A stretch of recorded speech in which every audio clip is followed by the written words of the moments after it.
How you doing, guys? This is Jason coming to you here from my garage. This is a garage update on my E63. Recently, like last weekend, me and my wife, we took the car for maybe a 200-mile trip, and when I got halfway through the road trip, I noticed the coolant light came on. So then I was like, okay, all right, so maybe it just needs a little bit of coolant. So I stopped by Mercedes. I got me some coolant, and I put it in. The car was fine. So the next day I was driving it again, and then the coolant light came back on. So I was like, this doesn't sound too right. So I went in, put a little bit more coolant in it. Then I drove the car that day. And this is being now Sunday morning. I woke up, so I said, let me just go outside and check on the car. So I checked on the car, I came outside, and then this is the expansion tank right here, right? So I'm gonna open it up to show you. Set that aside there, and if you look inside, that is not coolant, my friends. That's oil. Stick my finger in, move it. That's motor oil. Really synthetic-y. So went online, did a little bit of, just gonna wipe my hands here.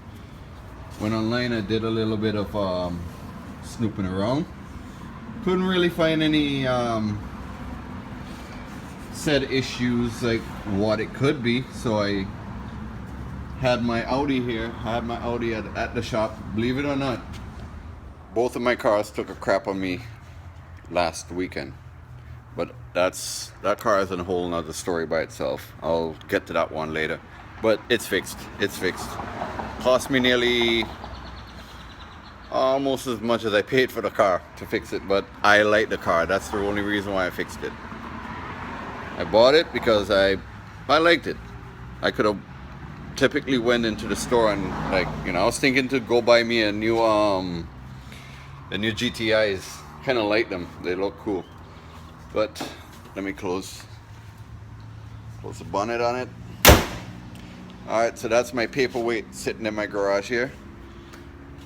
Alright, so anyway, so I went to a specialist, and the specialist told me that he said right away, because I kind of figured I knew what it was, and he told me that it's the oil cooler.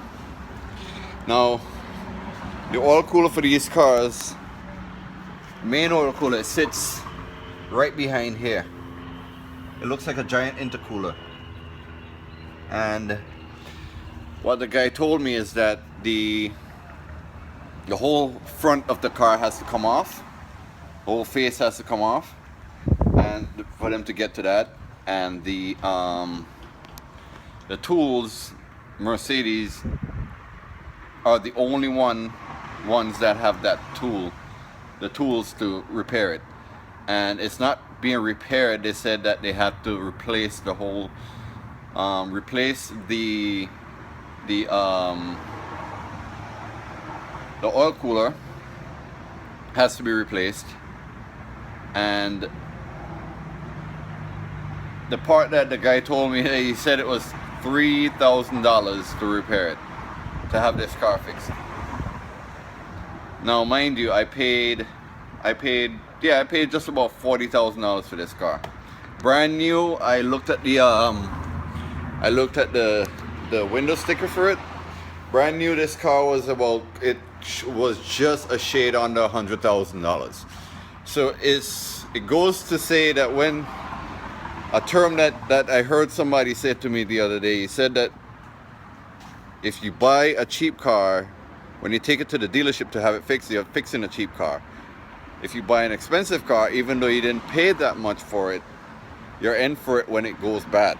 So you're not fixing a $40,000 car. I'm fixing a, let's just say, $100,000 car. That's the reason why that problem is there. So any updates, I'll hit you guys up on the updates on it, and I'll let you know what's going on. But until now, That's my paperweight.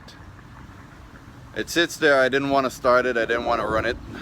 So I'll just probably have it towed to the dealership, and then at that time and I'll have it fixed. Alright, so if you have any questions, hit me up, and we'll talk about it another time.